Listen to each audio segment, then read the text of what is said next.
एक बड़े ही धर्मात्मा, पुण्यात्मा, यशस्वी राजा थे जो सभी साधु संत ब्राह्मणों को देखते ही चरणों में सिर को झुका करके प्रणाम किया करते थे।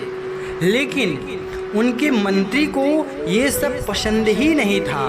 एक दिन मंत्री ने राजा से कहा, महाराज एक बात कहना चाहता हूँ। आप इतने बड़े सम्राट हैं और आप इन छोटे मोटे संत ब्राह्मणों को देखकर अपना सिर झुकाकर प्रणाम करते हैं। महाराज आपको ये शोभा नहीं देता।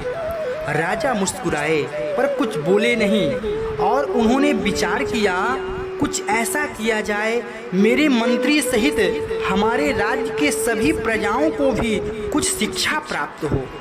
दूसरे दिन राजा ने मंत्री को बुलाया और एक शेर का सिर दिया और बोले, मंत्री जी इस शेर के सिर को आप 1000 स्वर्ण सिक्के में बेच करके आना।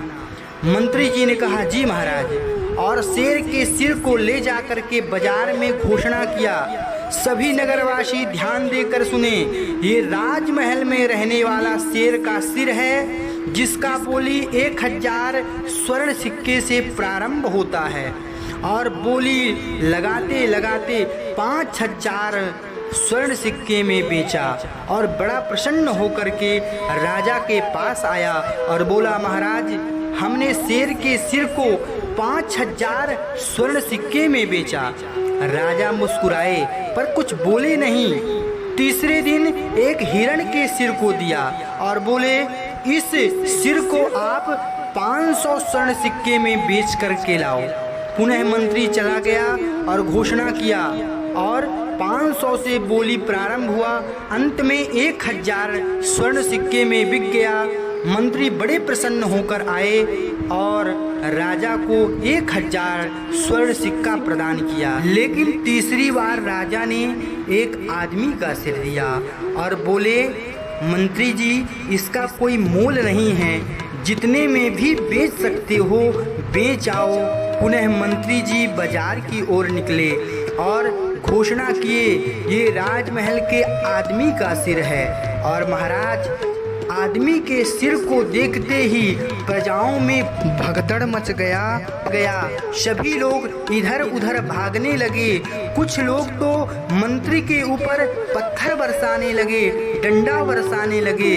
मंत्री जी जान बचाकर भागते भागते राजा के पास आए और बोले, महाराज जान बचाकर भागते भागते आया हूँ पर इस आदमी के सिर का कोई मोल नहीं होता, कोई ग्राहक नहीं है। तब राजा बोले, मंत्री जी आप याद कीजिए, एक दिन आपने कहा था महाराज ये सिर सबके सामने क्यों झुकाते हो, आप सम्राट हैं, आपके सिर का बड़ा महत्व है। तो आप आज देख लिए आदमी के सिर का क्या महत्व होता है। मृगों का चर्म देखो दे करके कस्तूरी तुम्हें, मुनियों का शुद्ध मृग छाला भी बनाएगा।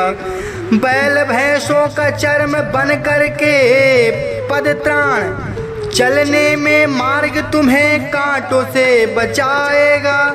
पुण्यात्मा पक्षियों का भी तो परोपकारी चर्म, बहुत से भूखों को भोजन भी खिलाएगा।